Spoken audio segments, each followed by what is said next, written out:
You're listening to a social justice podcast hosted by Nicola Spurling, brought to you by The Flag Shop, and inspired by a social justice coloring book. Hello, I'm Nicola Spurling. This is a social justice podcast. Today, our topic is LGBTQIAS2+ issues, and I'm joined by Sabrina Symington and Diversity Reigns. So thank you both for joining me. Sabrina, would you like to introduce yourself? Sure. Thanks, Nicola. I'm Sabrina Symington. Most people know me as Bria. I do Life of Bria comics, which is like a webcomic I've been doing for like 7 years now, almost 7.5 years. And it's kind of evolved into, I don't know, all sorts of different things. I do all sorts of weird projects that I kind of just do whatever I want at this point and try to make that work. And somehow I get invited on shows. Sounds like a pretty great life. Yeah, I'm pretty lucky. And Diversity, would you like to introduce yourself? I am Sister Diversity Reigns. I'm a sister of the Abbey of the Long-Seated Canoe of the Sisters of Perpetual Indulgence. For those who don't know what that is, we're a 21st century order of queer nuns. We have no sexual bias. We go around spreading universal joy, expiating stigmatic guilt, and we serve our community by doing fundraising and helping out in events and things for community members. Wonderful. Well, I'm excited to get started with some questions because I think you're both going to bring very different perspectives to the conversation. You both have very different lived experiences, and I am also a queer person, so this is going to be one of those topics where I can actually jump into the conversation a little bit, which is going to be fun. So normally when we do these podcasts, I try to give the audience a sense of what the issue is that we're discussing. I think that most people know what it means to be queer, so we probably don't need to talk about what the issue is, but I think we should talk about some of the main issues that face queer people today. Do either of you have some thoughts on some of the big issues that are present in our society at the moment? I do. One of the things that I'm totally aware of is that we're at risk because as cities and towns develop, the gay, the queer community sort of disappears. So we need to step up our willingness to be able to step out to make cities change their minds. I give an example of in Vancouver, there is the Davie Village. It's now reduced to 2 blocks for queer entertainment. Yeah. And this whole block was done and brought up by the queer community. Yeah. What happens now? They tear down a building. They're going to put up high rises. What happens when they put up a high rise? Well, the clubs and things that were there can no longer afford to be there because they can't afford any staff because their staff can't live in those buildings. So what's going to happen to the community? It's going to totally disappear unless we, the community members, get up and create our voice to make safe spaces stay safe for the queer community as well as the overall community. So there's a big concern around gentrification because that community was, I guess, originally created out of a need for safety, to have that strength in numbers and all being together. And now people are sort of being pushed out of that neighborhood. Is that? That's very correct. Even like in terms of the Dyke March, which has always been East Vancouver down there. Well, so many of them down there cannot afford to live there anymore. So they've moved out to Surrey. So they're now doing a Dyke March in Surrey. So things are transitioning from there to there. But should they have to? Right. Should people be forced to move away from what they've always considered to be their homes? Yeah, because they feel safe there. Right. Yeah. Did you have some thoughts on this, Sabrina? Well, I mean, this is something I've been thinking about a lot too, is that like a lot of our issues are these sort of broader intersectional issues that are facing everybody right now with the like deindustrialization and the way cities are being kind of hollowed out with this real estate speculation and building high rises and gentrification. People are becoming atomized and public spaces are being completely destroyed. And most people don't really have any sort of sense of community. And to be LGBTQ plus is like, that is your community. You have this access to this block of, like experienced individuals, you all share this sort of axis of oppression, and the way you interact with the world is common enough that you can all band together and then, maybe push back against these forces. Money that buys out our clubs, our spaces, our neighborhoods. Yeah. And unfortunately, that those forces uplift certain members of our community, right? And they might approve these projects because they don't see the need for maybe a public life because their private life is doing so well. Mm-hmm. And so that's a matter of not just solidarity within our idea of like being LGBTQ plus, but also like, class are poor members of our community, racialized members, people who are like being affected by poverty or institutional structural issues. Like, we need to be aware of these chinks in our armor, the people who could get left behind, instead of just thinking, oh, I got mine, I'm fine, I'll buy a condo, I'll invest in this real estate development even if it destroys something. Right. So there's that need to, when you get your rights, to not sort of say, okay, well, I'm done with my work now. It's about pulling other people up along with you. Well, how many of us thought that, marriage equality is granted in Canada? People have been resting their laurels a fair bit for years with that, despite some people saying, oh, maybe we should overturn that. I hear conservatives every year say that maybe they might want to, but they thought, oh, that's done, we don't have to worry anymore. And never mind, say, trans people being at the forefront of the culture war and being the new devil to beat on. If we can't get marriage equality, we'll get the transes. They're next.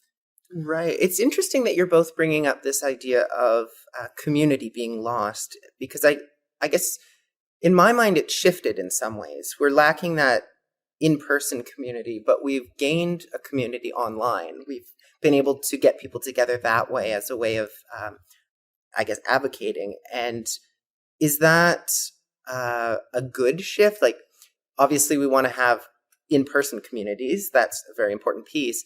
But is that a positive, or are we seeing that communities are also forming on sort of the other side of the issue, where they're trying to take away our rights? And I guess my question is, has the internet been good or bad for queer advocacy? I think it goes both ways, actually, depending on who's dealing with it, and what they're doing. What are they trying to accomplish?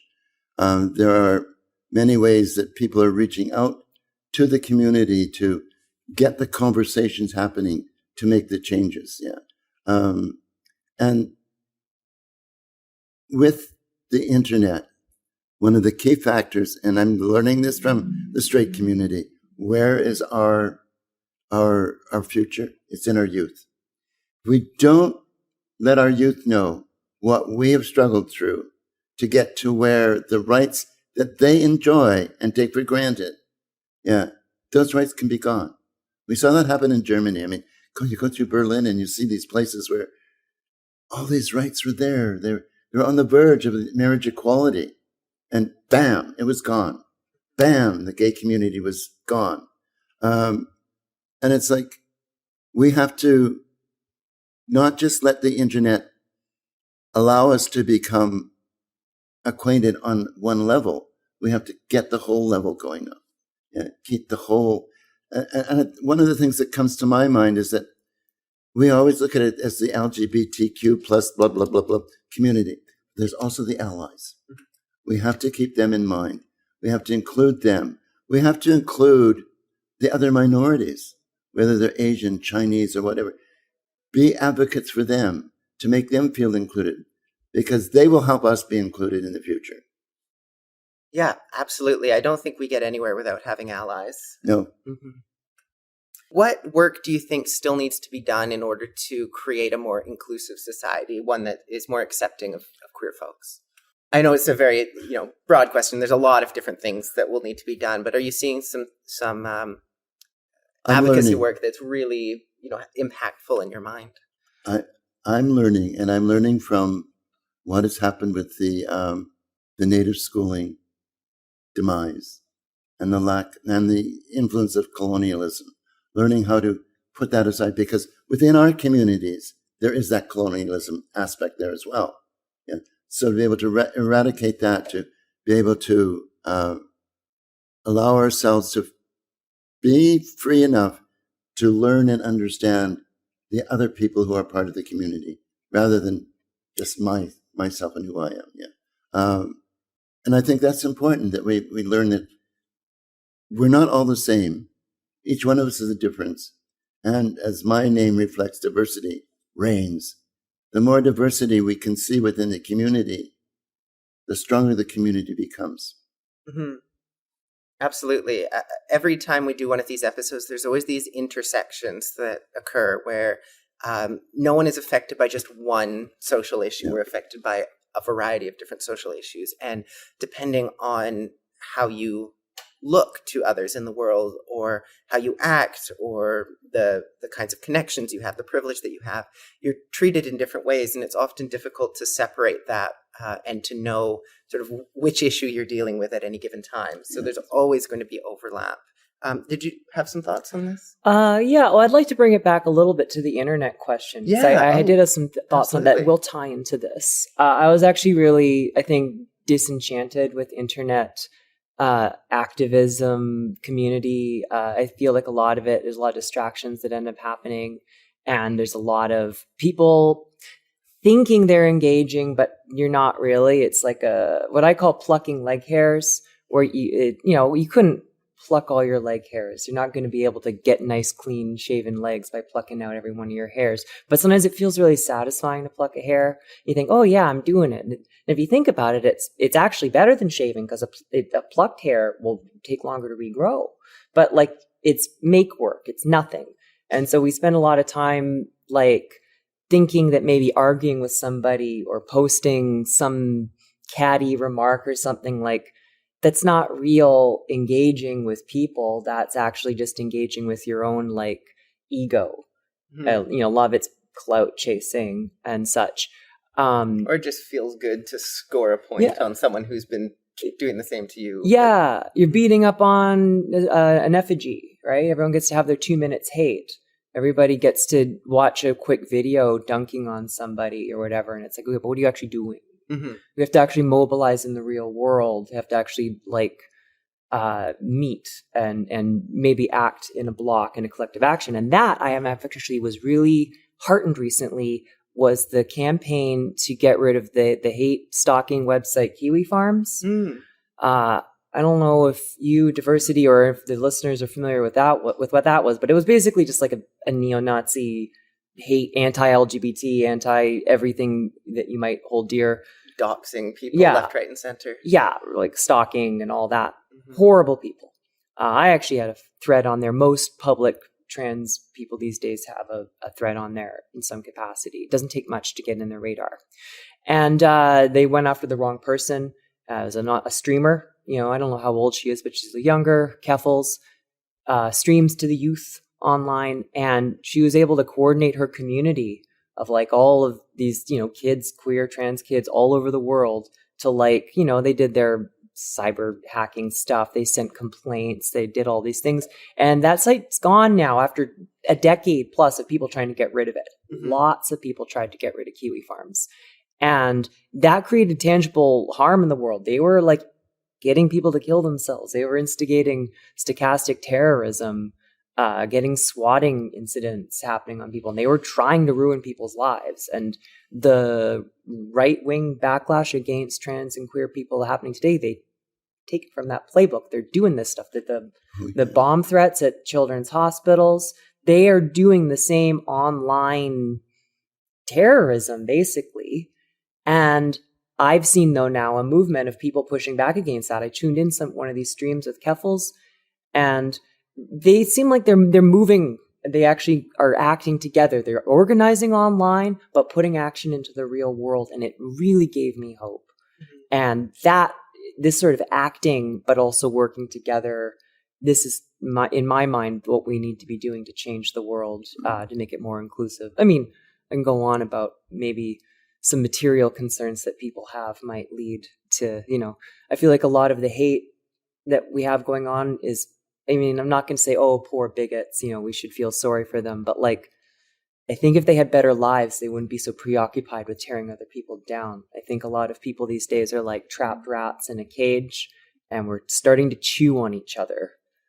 And things have not been great the last decade. They seem to have been steadily getting worse in a lot of ways, like economically for most people since, like, 9/11, more or less, right?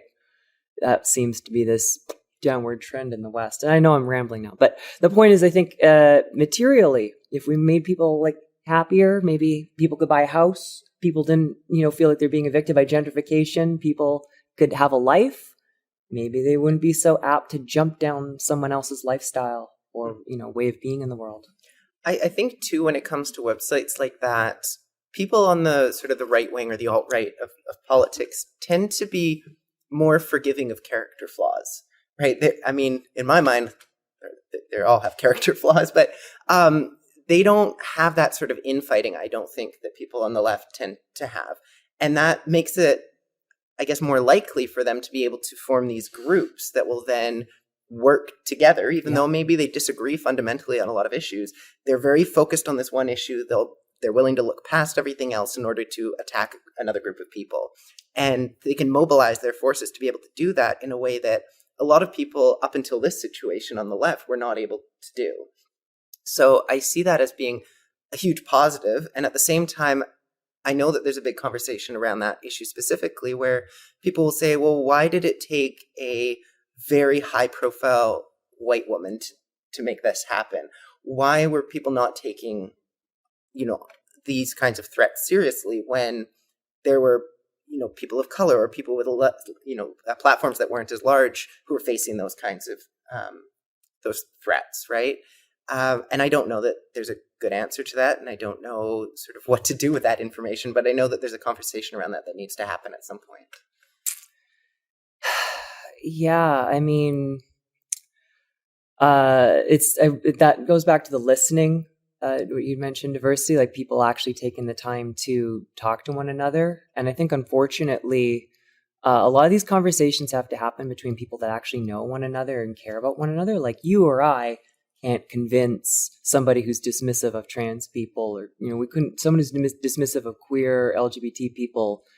We're not going to be able to convince them. They're not going to listen to us. They have to hear it from like their cool football coach that they respect. Mm-hmm. They have to hear it from somebody that they care about their opinion. They don't care about our opinion by default. And even like neutral people, like CNN isn't going to take, some small person being harassed by Nazis seriously. They'll take a celebrity or someone seriously, right? Mm-hmm. So they have to hear it from somebody they respect. And I'm not going to defend people's metrics for what they respect, but that's kind of what I think has to happen with these conversations to change people. Yeah. But isn't that also part of our responsibility to set the example for what we would like to see happening? The more we can do that, even though they may not want to talk to us, if they see us in action getting something happening, it may make them take another look at some point. Yeah. But if we just sort of ignore them, put them out of say there, Mike, put them out of sight, and they're not being listened to either, then they're just going to get all the more violent. Yeah. Whereas if we just be ourselves, love who you've heard me before with this thing. Yeah. My main thing is to get people to love themselves so that they can love other people. If we can love ourselves, who cares what the other person is doing or not doing or being or not being? Yeah. They're a person, and we can love them for being that person. Yeah.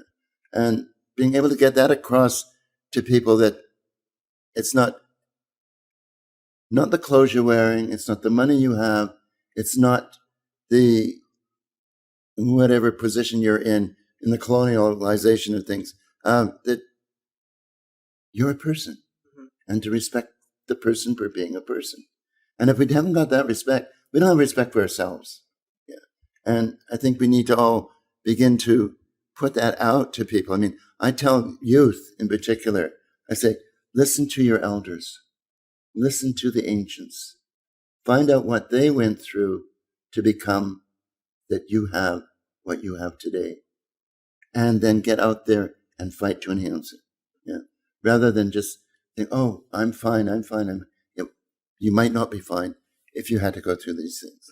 And that understanding to be able to encounter a person who is adamantly against who you are. I mean, I was manifesting in whiteface one day and I ran into a couple of people who really were starting to get at me and going, "What are you doing?" I said, "Oh, raising funds for the Dogwood Monarchy Society." "What are they?" "They're a group that helps people and helps charities." And, "Oh, we like that name. Oh, in 5 years, we're going to take it over." And I just looked him straight in the eye and I said, "You know what? In 5 years, we're still going to be here and you're going to be gone. You shut up." You know, I didn't put up with, and I didn't insult him. I just said, "This is reality, my reality, and you can accept it or not." Yeah, I think that it's that old expression, if you don't learn from your history, you're destined to repeat it, right? Yeah, So we have to learn from the people that came before us in order to inform the advocacy that we're doing today. And I think also to your point about allies, there's a huge role for allies to play in all of this, because when trans people like us are being, faced with harassment around this website Kiwi Farms, we're not going to respond to that by going, "Well, actually, why don't we just have a fun conversation, a friendly conversation, No. And let's talk about these issues." Whereas someone who's in a position of being an ally, someone who is maybe more respected by those people, can potentially reach out and say, "Can I maybe explain this to you? And can we sit down and have a conversation?" And I think that's a really important role to play. Queer people are tired of the hate that we get, and we're not going to respond to it in that very calm and collected way that, the people that are opposing us are going to respect. But some of our allies can maybe accomplish that. And sort of in that vein, I have a question around SOGI education. For anyone listening who doesn't know what that is, it's sexual orientation and gender identity education. It seems like there's a lot of misinformation out there around SOGI, right? The idea is, let's just teach kids about all of these different identities. Let's make sure that education is inclusive of everyone. That's basically all it is, right? Making sure that whether you're gay, whether you're trans, whether you're straight, cisgender, you're still getting the education that you need. But there's a huge pushback against this. There's this idea that you're turning our kids gay, you're turning our kids trans. And how do you respond to that? How do you educate the public around what that education is actually about and why it's so important? Well, do you want? No, go ahead. Well, I mean, obviously, yeah, it's hard to get, again, someone to listen to you who's already committed to not listening to you. If they fundamentally believe that, like, there's something wrong with being gay or trans or queer, you're going to have a hard time even getting it. It's going to have to be somebody else to tell them. We can't be the person. But I've had this conversation with people before, and I've just tried to lay it out very plainly and firmly too, though, like, "Oh no, that's not true. I don't know who told you that. You've been misinformed, but actually it's not about converting kids. You can't be converted to this. This is about educating children about existing people in our society, as well as any children there who might be one of those people, because those people exist everywhere. They'll keep getting born. It's not like we like come out of somewhere else. You could have a gay kid, just even if you don't want to think that, you might.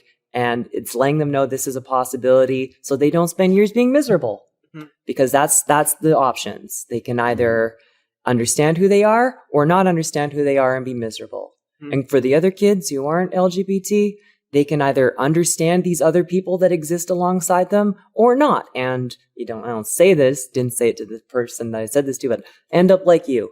Because this is fundamentally people that didn't get this education and got another negative education, and they just don't understand these issues. Yeah, I mean, I never got that education, and I still ended up trans. I think the difference is that had I had that education, I would have recognized that I was trans a lot earlier. It would have made my life a lot easier. So that education is really important.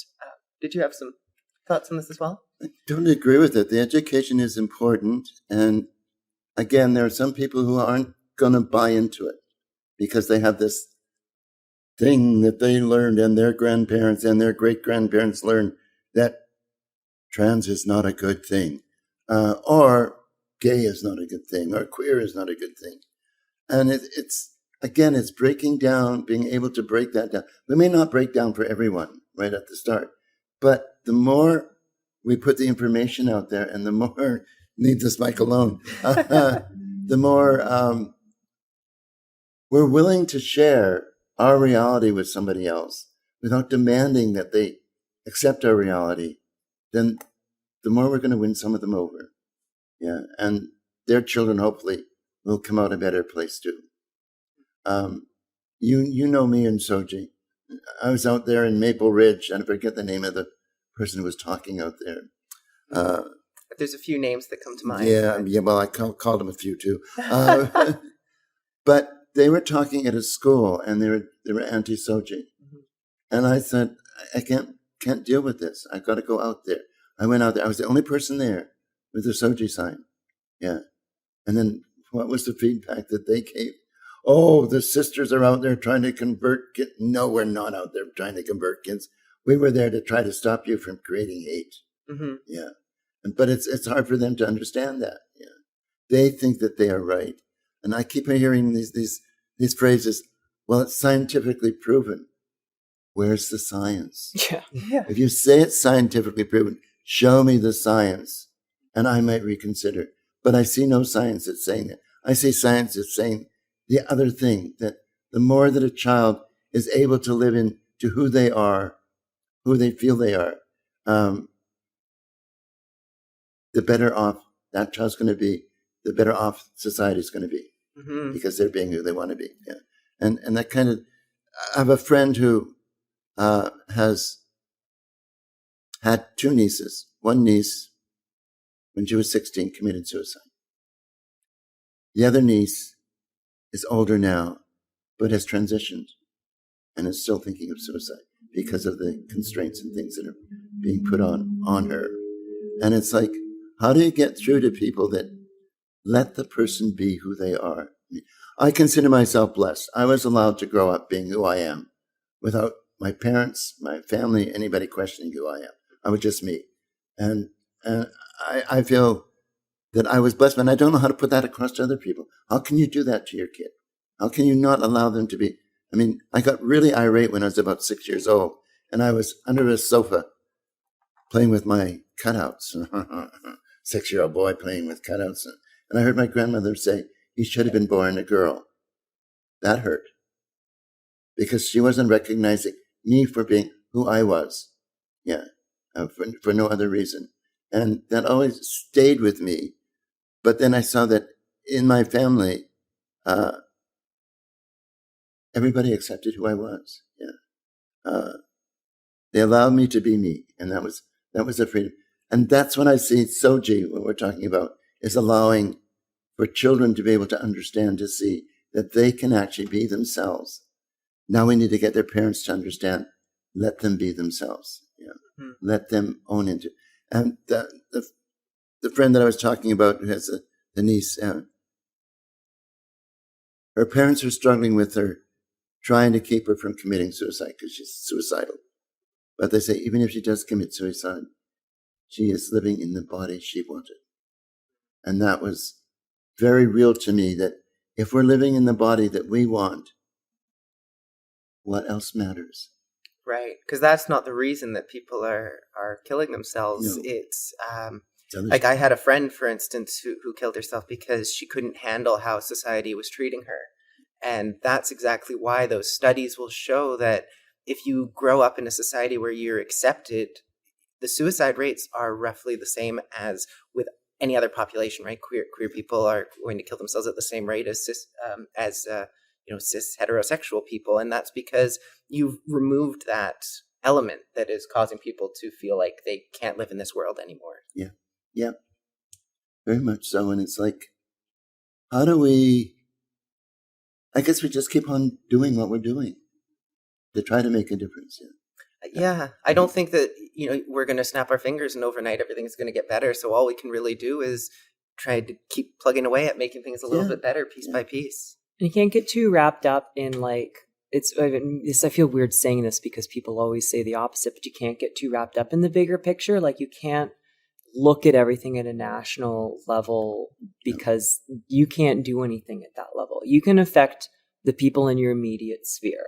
And I think that's one thing the internet has not been good for, is everybody's thinking big, which is like, okay, good, because we kind of need to, this whole climate change thing and all that, which is another podcast, I know, but like, but we need to think globally. We need to think internationally. We have to have some kind of international solidarity, but you're just a little bug. You can't worry about the whole world. Worry about your neighborhood, your community, the people you know.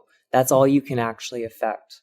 And if you focus on that, I think you'll be happier and more effective. Yeah, I think there's also the opportunity to sort of combine those two, where you can be doing that work in your community and showing how impactful it can be, and then pushing that out on social media, right? And getting that out and going, you want to make change on a global scale. Why don't you follow my lead in all of your communities, right? You get a lot of people that are doing that work within their communities, and that's how that global change happens, or that national change happens. Well, you're showing it's possible. Just like the internet has helped so many queer people just see themselves and have a community they can interact with and be reflected in, like, oh man, I could actually live the life I want. You could, even if there's nobody in your town doing that. Very much You so. know, you could see it in, the cities or whatever we got online. And same with action. You'd be like, oh, we did this, community garden or whatever, some community action. And be like, oh, that's a good idea. Maybe I should do that in my community.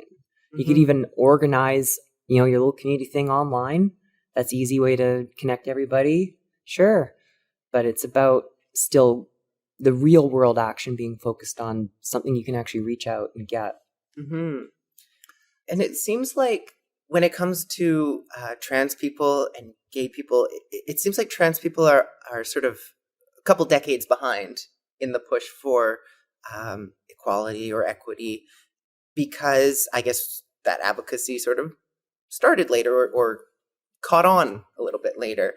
Is there a way, do you think, that we can speed that up so we can kind of get trans advocacy up to sort of the level of gay advocacy? I don't know if that makes sense there, or is that just kind of the nature of timelines? Well, following, I think, the previous model that we followed, realistically, the people who hate us just need to find a new person to hate, because I think that's what happened with gay people. Oh, so it's, gay people have their rights, and now we're going to hate trans people? Yeah, but I also think that, like, and I'm not going to, I don't want to phrase this in an inflammatory way, but like, marriage equality passed when everybody was busy hating Muslims.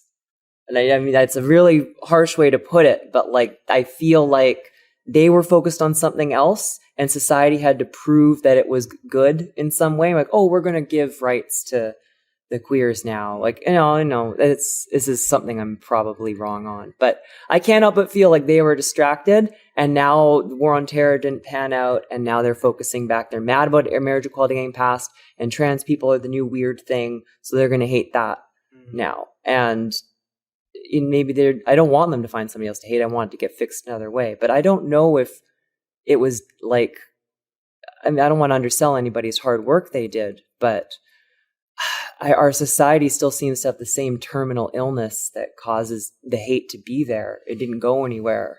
Right. So it's sort of like the hate's not disappearing. It's just getting shifted around in different areas of our society. Well, that's a very sad outlook. I know you know Jaylene Time. Mm-hmm. And wonderful. She speaks of allies. She says she doesn't call them allies anymore. She calls them assistants. They're out there in action to making things happen for the community. Yeah. And that's part of the thing. And I guess that's just using that analogy with the trans community.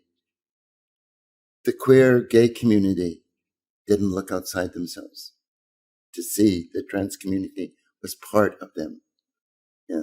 And we still need to show them that they are part of us. And we are, whether it's the trans community or the Black community, the Chinese community, the Asian community, who are restricted in being able to be free who they are in their sexuality. Yeah. If we can be out there and show that we can support all of those people to get ahead, we'll all come out ahead, I think. And there's also the reverse happening. A lot of people in the LGBT community find meaning in reaching out to what other communities they're a part of. If, my partner's Japanese Canadian descended, and she's actively working in the Japanese Canadian community to be an LGBT representative there. And that's a valuable role in that community for people. Like anyone's individual community could be a part of it, anything. You're an ambassador in your bowling league or whatever, right? Like, and now that's work you're doing, and you're helping your community there and also representing your other community there as well. It's very much so. I mean, I take a look at SHARE and what it's done for the South Asian community, basically. Allowing them to even talk about people being gay or trans or whatever, and because there's a lot more stigma in certain cultures. Oh, there's a lot more stigma. Yes, totally. Yeah. They're being able to talk about it and getting other people talk about it. Yeah. I mean, when you get somebody's mothers talking about what they had to go to, they didn't even know what gay was or lesbian was. That wasn't part of their concept. I was actually watching a video. It was by the Try Guys, of all people, on YouTube, and Eugene. I don't know if either of you know who these people are, but he's of Korean descent. And when he came out, he was saying that he basically told his mom to guess what was wrong or what was going on, and he said 3 hours of guessing before she finally thought, maybe you're gay, because it just didn't even register that was a possibility. No. And that had to do with sort of that cultural. Yeah, that wasn't part of their culture that somebody would be that way. Yeah. And if they were, well, like in many places, they were executed if they were discovered to be that. Yeah. Yeah, I think that's something that maybe we need to just mention as part of this podcast, that we do live in a country that has a lot of issues when it comes to queer people, but at the same time, we have a lot of privilege in living here, because a lot of places in the world are far, far worse than what we have to deal with.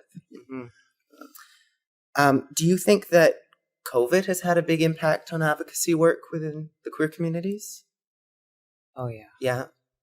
Well, I mean, people being driven into entirely online is, I think, as we've already discussed, benefits and pitfalls. But I think everybody's just so stretched thin because of, all this extra burden. Everything's more expensive. Everything's harder to get by on ever since, the pandemic's just made all these problems we have in the world worse. And people, I see it, like just people in general are just fried. People flake out more, have a harder time showing up and just dealing with basic things. And it's just made it harder for people to do anything. And then you might, put the microscope lens down further into a smaller community, an LGBT community. We're even more fried because we're already at the margins. We're already having a hard time. And it's really hard to get anything done. Mm-hmm. It seems like there's this mentality of why bother? Organizations, hospitals, all sorts of high up things really seem like they are coming apart at the seams because the individual people are coming apart. Absolutely. Mm-hmm. We're forgetting in society that we are a society, I guess is the word that I'm going for. Like, for me, during the pandemic, I mean, I fortunately was working within the public. I didn't have the big restrictions that a lot of people had. Yeah. So I wasn't afraid to go out into the public. And I found that by being out in the public, it made some people feel more secure in being who they were and where they were. Because there was somebody out there who was out there for them.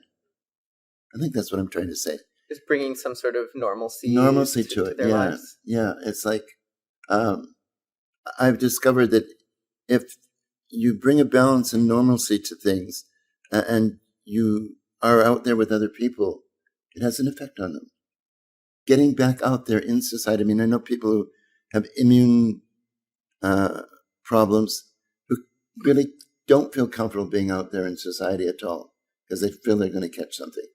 And having to learn to respect them to be able to do things online, to be able to make a difference for other people online. It sometimes is pretty difficult because I want them out there doing things.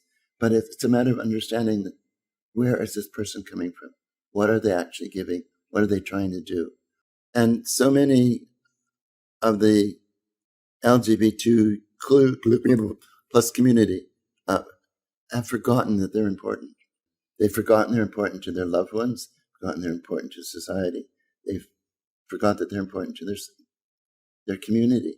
And I think the more we can make them realize you're important for who you are and what you contribute, the freer they become. And the more inclusive we become, the freer we all become. That's my plight.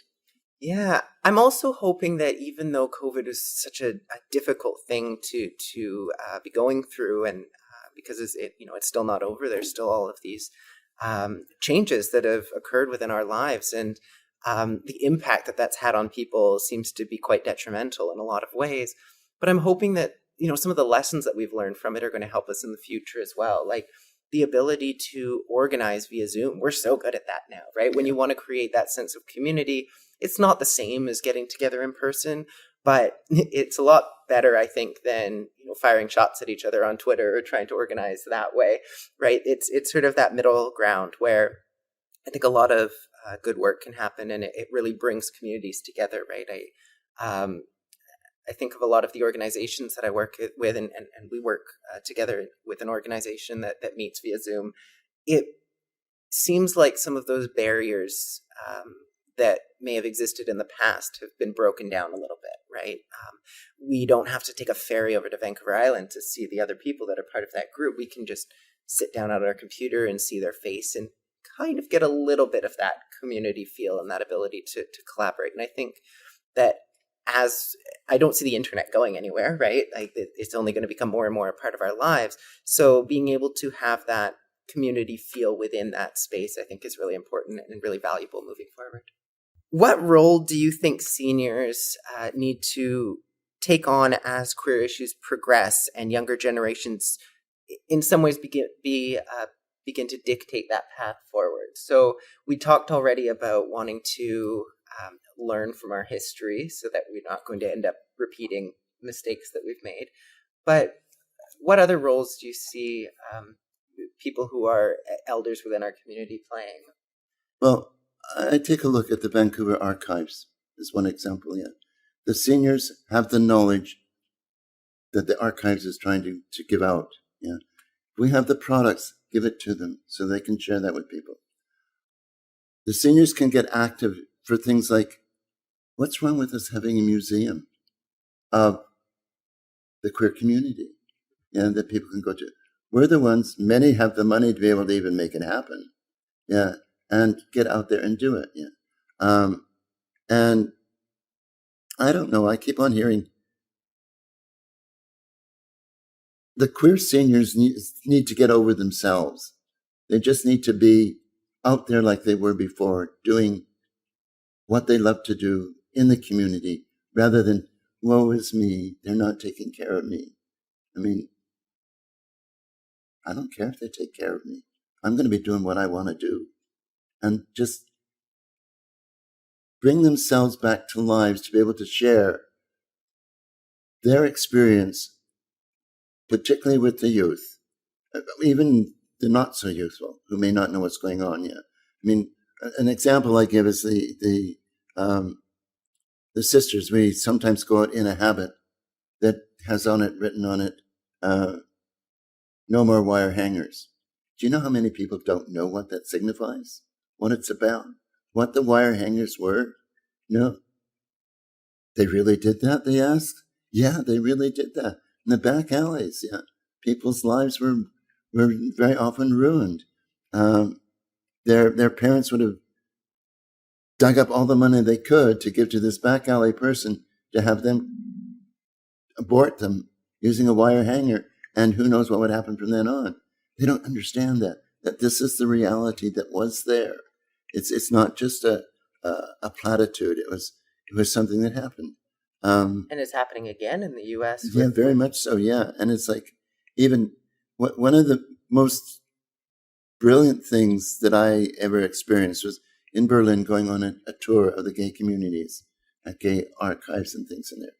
And at the very last spot, which was, I forget what it was, but anyways, the tour director goes on saying what's going on, this and this and this.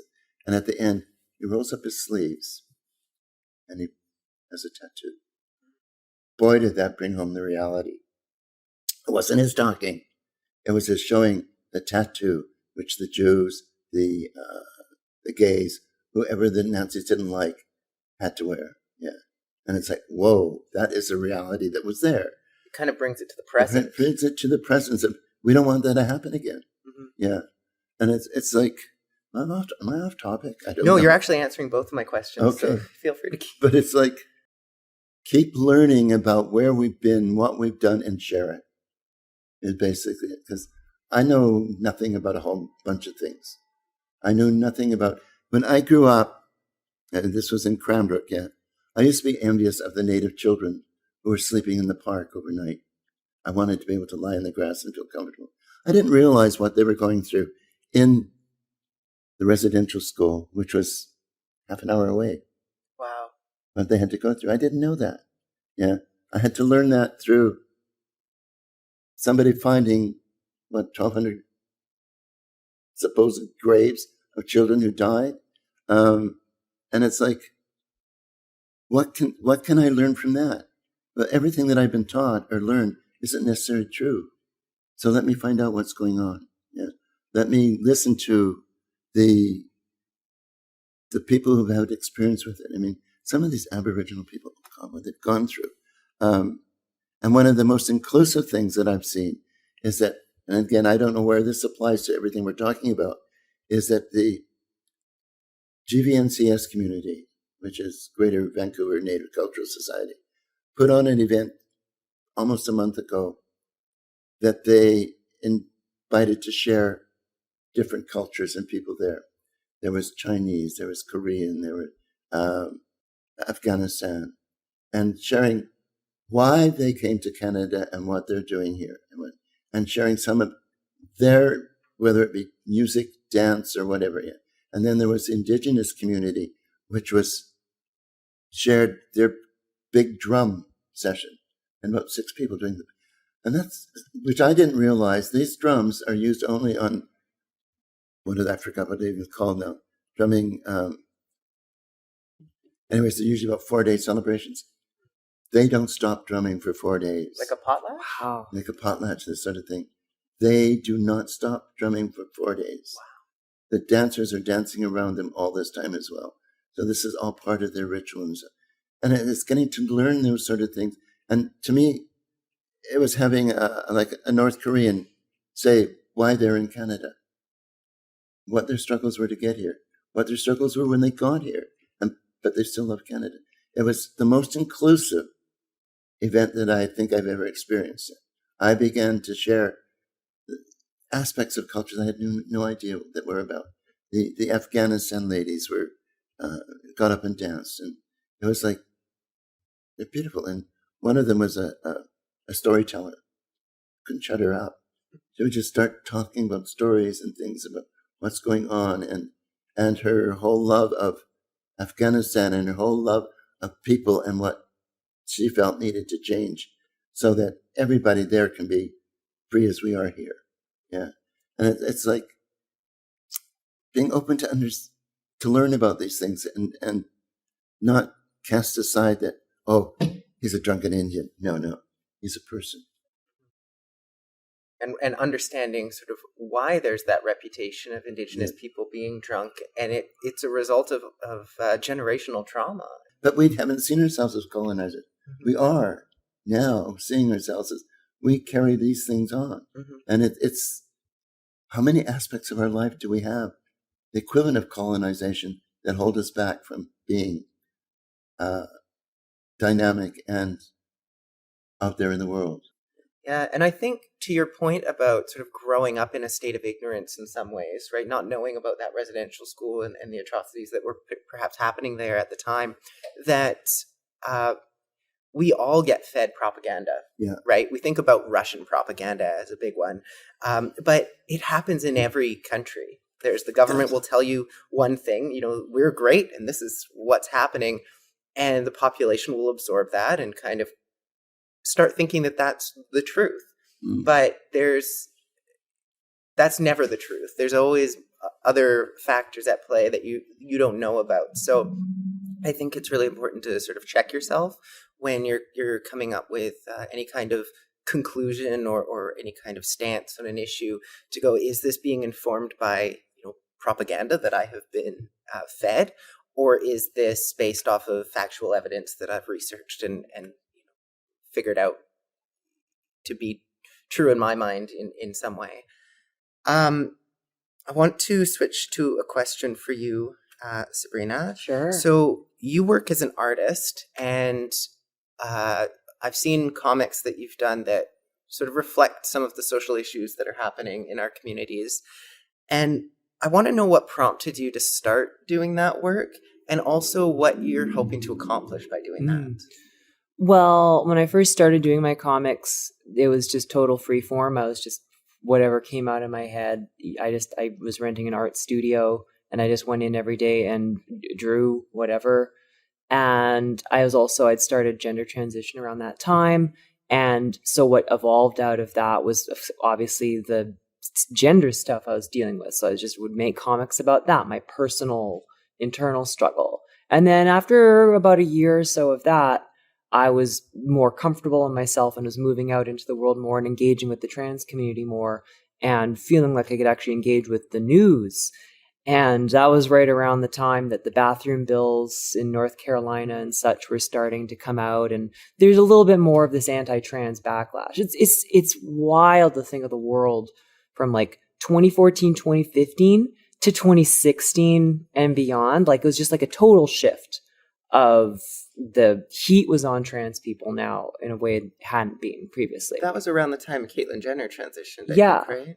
Yeah, think about when Caitlyn Jenner transitioned and the way people talk about trans people. It wasn't great, but it was very different from how they started talking about it, basically with Donald Trump. And this was slightly before Donald Trump had started, but that just turned up and up and up ever since. And so I started doing the more political comics based on a response to that.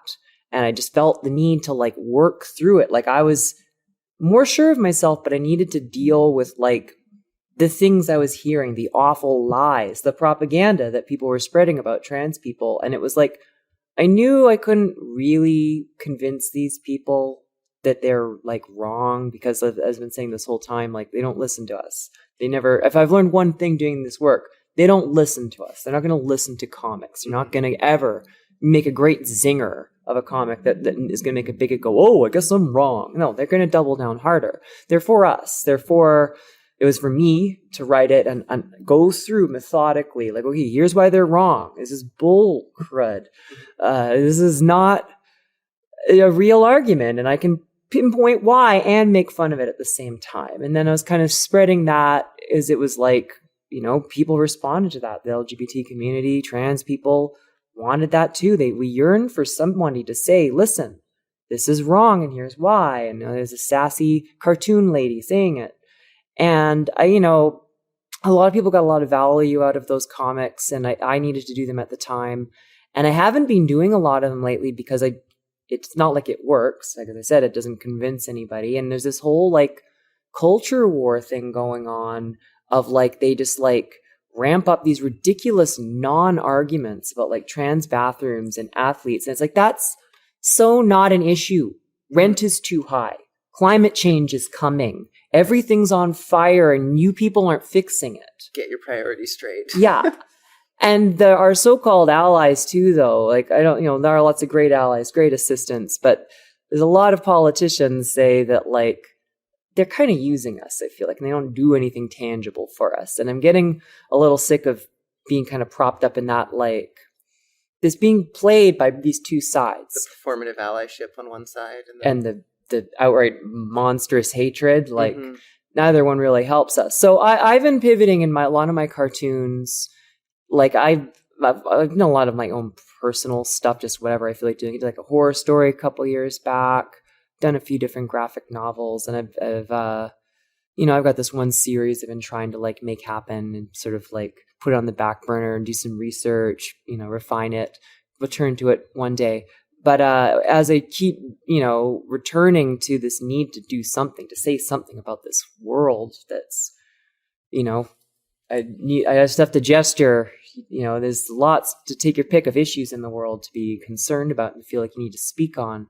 I'm finding myself wanting to get more back to like the root of a lot of why these things are a problem. Like, okay, yes, trans rights and trans women are women. We've done Trans 101 to death, and like identity politics as like a vector for us to understand ourselves, understand our unique persecutions that we face. That's great. Important to know that. And I also wouldn't want to be part of any movement that wasn't inclusive of that. Your workers' paradise and revolution isn't going to be a paradise for me if it doesn't recognize trans and queer people. And it's not going to be a paradise for a lot of people I love if it's like racist, like it has to include all these things. But we can't get caught up on the one thing. I can't just think about LGBT stuff, because the problem, the thing that makes hate keep on coming back, that makes these people keep coming for us is, I'm going to say it because I'm a big old communist, it's capitalism, it's money, it's rich people, it's the source of all the things funding this war, endless oil hunts. The economy is collapsing in on itself because they just keep giving more and more to rich people. Everything keeps getting more expensive as a result of it. The guys in charge, they're doing pretty well for themselves. They don't need to change a whole lot, really. So they'll just keep throwing us to the wolves. Our so-called allies, they're like, oh, well, I don't want to do anything. I don't want to like support any kind of popular movement that would fundamentally make things better for people. So yeah, I guess the conservatives can have the trans people as long as they don't come for me. And, yes, until it gets to the point of who's going to help me? Yeah. Come for me. Mm-hmm. Yeah. It's more important the value of their home stays high or whatever, right? And then the conservatives, they can be convinced, oh yeah, all your problems is because of those people. Mm-hmm. It's not that I keep stealing more and more of your paycheck and everything keeps going up in price and nobody's doing anything about our crumbling world. No. You got to hate these people. You're going to hate Mexicans, you're going to hate Muslims, you're going to hate queer people and feminists. And they tie all that to communism, of course, because they know that people banding together is the thing that beats them. So they have to spread out that propaganda of, no, everyone for themselves. You just want to be for yourself. Don't worry about anybody else. In fact, you can't trust other people. You have to stay in your own little bubble and you have to do everything yourself. And all that matters is your ability to like be strong and provide for yourself. And anyone else who relies on help from others or handouts, they're weak. And weakness is to be punished. Weakness is like women, and that's why we don't like gay and trans people, because they are displaying weakness. It kind of all comes back to this sort of fascistic mindset. It sounds kind of like 1984 in a lot of ways, right? Where you have, there always has to be a constant state of war. You have to have a common enemy, because otherwise people are going to rebel against the government. They need somebody to hate. Mm-hmm. And small scale, you got your cancel wars, and, right wing likes to complain about cancel culture, but they cancel people all the time. Oh, all the time. They set their people on, like, yeah, I get mad about that. That's the thing. Oh, Mr. Potato Head is going to be just Potato Head now. You got to be mad about that. Dr. Seuss, did you hear they're getting rid of Dr. Seuss, folks? Oh, you got to be mad about children's hospitals now. And, like, keep them running around and don't look at, I just said don't look at the big picture before, but sometimes you have to look at the big picture too. Yeah, got to do a bit of both. And I want to push back a little bit actually on one of the points that you said about your comics sort of not creating any kind of tangible change. Like it's helping, people on the left or trans people or queer people in general, whatever that is. But I think that in a lot of ways it does help. But it's not so direct, right? It's not that someone who hates trans people is going to read one of your comics and go, oh, suddenly I like trans people. But I personally found your comics and Sophie LaBelle's comics to be extremely helpful in framing my advocacy and kind of understanding how to show how ridiculous some of that is. And I think that can create change, right? Oh, yeah. When you're getting a lot of people sort of understanding a way to frame an issue or how to sort of point out the pieces that are very ridiculous kind of show the public how wrong the other side is. I think that does have a really big impact in our society. I sometimes undersell the value that a lot of the work I've done has had, because I think I've been very jaded by like seeing things mostly get worse, but things have also gotten better too. It's this weird extreme, right? Like I'd say on the whole, trans acceptance actually has never been higher. Mm-hmm. It's just also somewhat paradoxically true that trans hate is probably also never been higher, because a lot of people just didn't know about it before. They didn't actively care. And now that people know, some of them care a whole lot, and some of them care a whole lot in the other direction. And I think the same happened with gay people too, right? In that push, it was suddenly, now we see you, and now it's an issue because you're being vocal and you're asking for things, and it's, changing the way that we perceive the world. Maybe people don't like being like put upon like this idea of like that you've done something wrong or that you owe something. Like, I think it's very easy for people to say like, oh, it's, like Indigenous people's fault that they live, they have alcoholism issues or something like that. Like, that's just their own.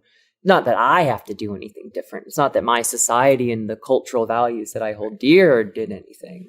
But equality feels like oppression if you're in a position of privilege. Yeah. And, trans people are like, hey, could you please maybe consider not doing this thing that kind of harms us? No, how dare you put upon me the idea that I might be wrong about something, or that, my ancestors were wrong about something. Right. I'm something that has been going through my mind is that, and somebody's brought this up with me, like in Davie Street in downtown Vancouver, how many gay pride flags are up? How many trans pride flags are up? Yeah. Now, maybe our community could make sure that more trans flags get up to bring the reality out to people that there's more than just gay or gay trans. This is something I think about. I don't want to cut you off, but I hope people realize this. I think a lot of people don't get it. I think they really think that a rainbow flag is enough. But like at this current point in history right now where things are going, there's times where just a rainbow flag is a signal to a trans person that they are not welcome. Yeah. But trans people, I don't know if you've experienced this, Nicola, but like a lot of us don't feel safe in something that just says, say, gay, because there's a lot of people that try to use cis gay people as a weapon against trans people. I'm not accusing even cis gays of doing this. This is straight people who do this. Or a very specific group like LGB Alliance, right? Where exactly. They're the LGB without the T. There's that very concerted effort to remove trans people from the equation. They don't want it to be about trans people. There was a picture that got shared recently on Twitter of some lesbians that had cut up a Progress Pride flag, and they'd cut the rainbow off of it, and they were holding that bit up, while the symbols of brown and black stripes for people of color and the blue and the pink and the white for trans people were just on the ground at their feet. Which and that really tells you everything you need to know about them. Exactly, yeah.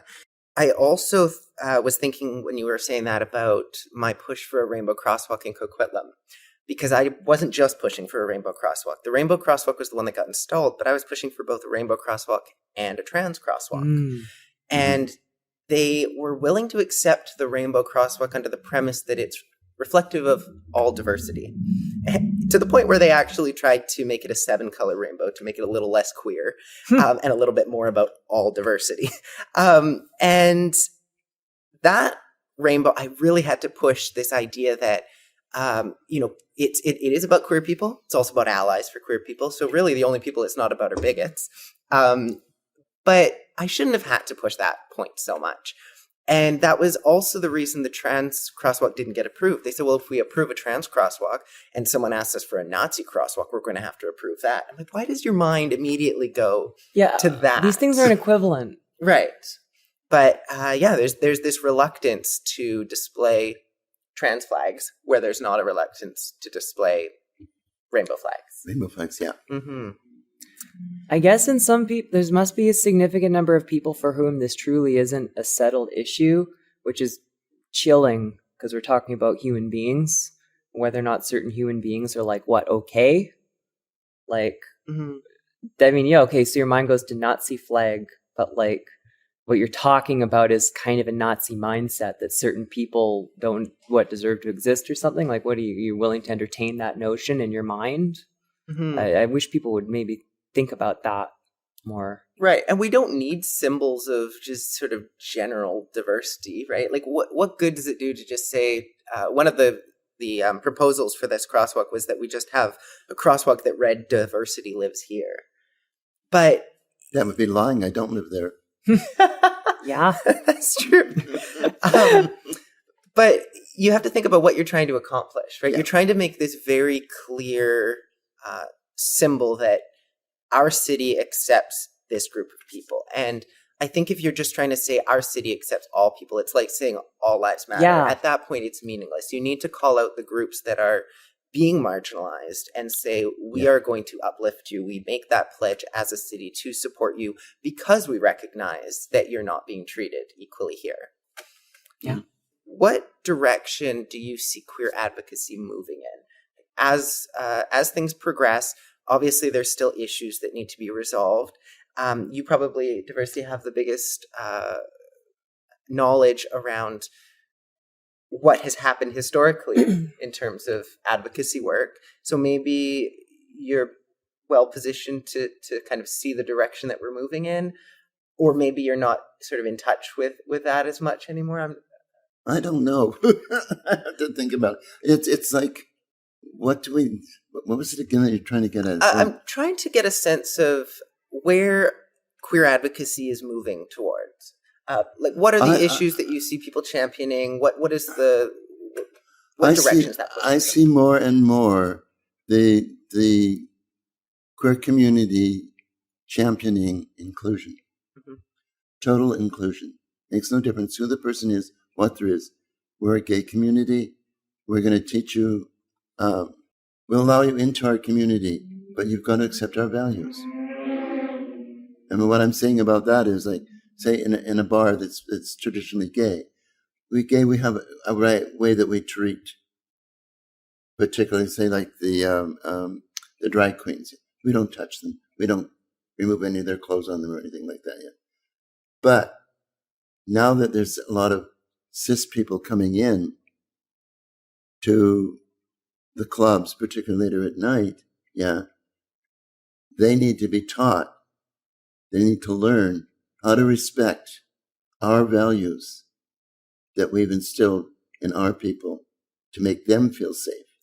Just sort of stop the cis washing or heterosexual washing of queer communities. Is that? Yeah, that too. I mean, I give an example of a couple of heterosexual women during a drag show making out on the stage.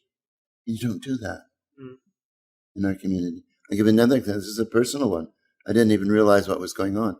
A couple of straight women batted my wimple off. Oh. They touched me. I thought nothing of it. But boy, the community, no, you do not touch a person. You do not touch their clothing. You do not take it off. Yeah. They complained to the management. The person was banned from the club. Right. So consent is really being taken seriously. Consent is really seriously. And being able to put that across to the people who are coming into our community, though they may not be part of our community, that to respect those values. Mm-hmm. Yeah. And they'll get along fine. They'll get along fine. They'll be included. They'll get support if they need it. Yeah. And to me, when that thing happened to me, seeing the support that came from the community was kind of awe-inspiring because I had no idea it was there. Mm-hmm. But to see it manifest, that our community does care about its members and its people. Yeah. And that's something we can gift to others who are coming into being allies, whatever, of the community. Respect, care, and love the people. Yeah. One of the things that came to my mind as you were saying that is that idea of intersectionality as well. And I think that's a really big one at the moment is we're trying to make sure that everyone understands that these issues are not standalone issues, that they intersect with all sorts of other social issues and cultures or whatever it may be. I see a lot more focus on that these days, and I think that's probably something, with the inclusive pride flag, for instance, making sure that all of these different groups are represented and that we understand that it's not just gay people, it's not just trans people. There's all those intersections that we need to uplift each other, right? No one is equal until we're all equal, that kind of concept. Did you have some ideas on this as well? Well, I think I see two distinct poles kind of coalescing, and I don't know which one would be like the dominant one. I think I don't see either one completely usurping the other, but I definitely say that one is more useful than the other, although I'm not going to say either is completely useless. And you have like the people, I guess we're so atomized, especially post pandemic, where we're mostly just hanging out inside alone online, and it's become a lot of like consumption is identity, which is politics. So like people determine, like, you want to see like a gay person in a Marvel movie or something. You want to see like yourself reflected in media, and that's almost where it ends. Like, oh, I'm supporting the good media. The good company has the gay couple in a cartoon show, and so I watch that cartoon show because I'm gay, and that's me doing politics. And that isn't that. It's just watching a cartoon show, which is great. People should watch cartoons. And it's great to have gay people in cartoons. And I wouldn't trust a company that never put gay people in its cartoons. That would probably signal they weren't a good company. But I can't just leave it there. I have to like go beyond that. But I think a lot of people are becoming very comfortable with that, where they just think, oh no, but I watch gay TV. I read gay comics. And that should be the bare minimum, is that you see yourself reflected in the media. Yeah. To the point where maybe it shouldn't. It's sad that it's an issue, and I get why that there's people hungry for it, because we've never had it, and I'm not going to begrudge anybody who wants that and takes value out of that.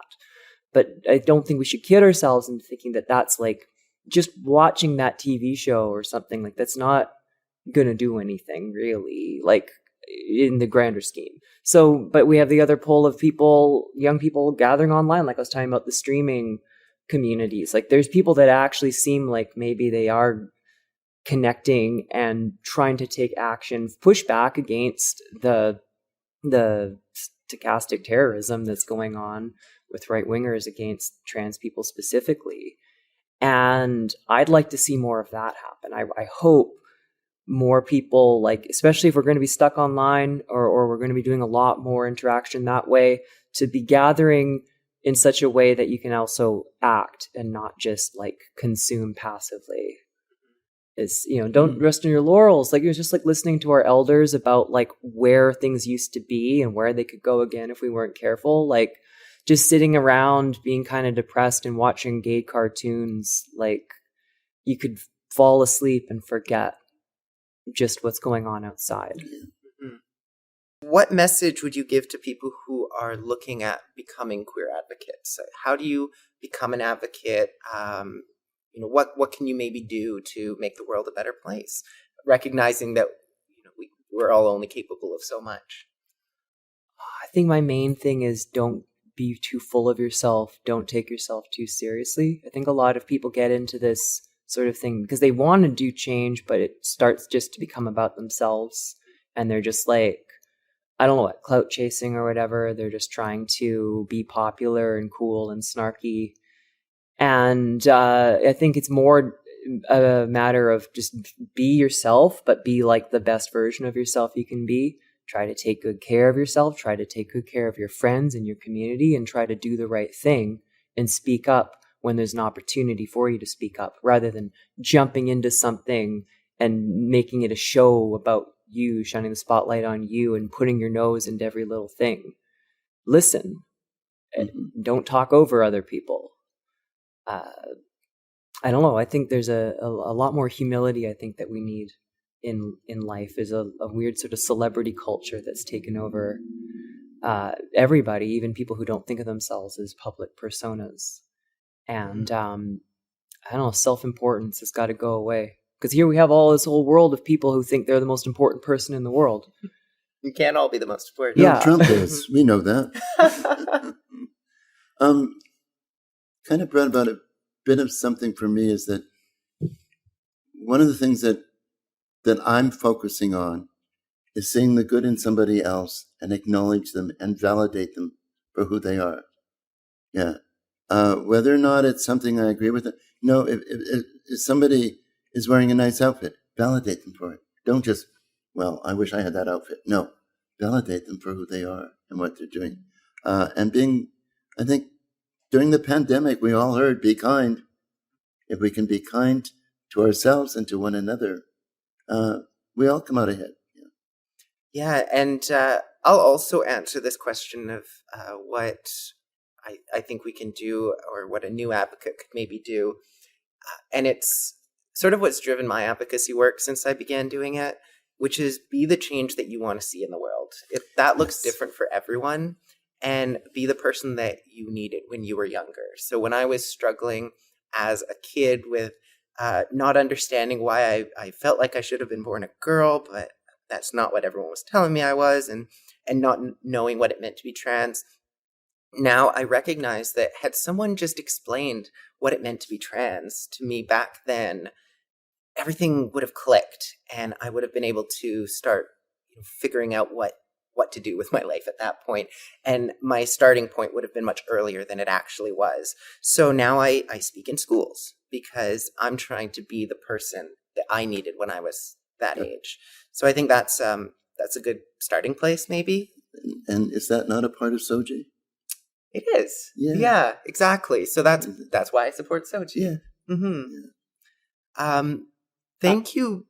Sorry. Oh, I was about to say, I wanted to add on to the one thing, because you'd sparked an inspiration in me for a quote that I'd heard recently that I really like. So I can't take credit for it. As the late Michael Brooks had said, be kind to people, be ruthless to systems. Mm-hmm. That was just one of those things. If you're going to be advocating, you can be angry and vitriolic to your peers and people around you, but I don't know if you're going to get a lot done. But you need to save that energy for the real thing that you're fighting against. I think that's a great quote, and thank you both for sharing your perspectives here today. This was a really interesting conversation. I wasn't quite sure how it was going to go with the dynamics. I never really know. Oh no. But I thought it was really interesting to hear both of your perspectives. So thank you for sharing them. This has been a social justice podcast. I'm your host, Nicola Spurling, joined by Sabrina Symington and Diversity Reigns, and I will see you in 2 weeks in the next one. You've been listening to a social justice podcast hosted by Nicola Spurling, brought to you by The Flag Shop, and inspired by a social justice coloring book.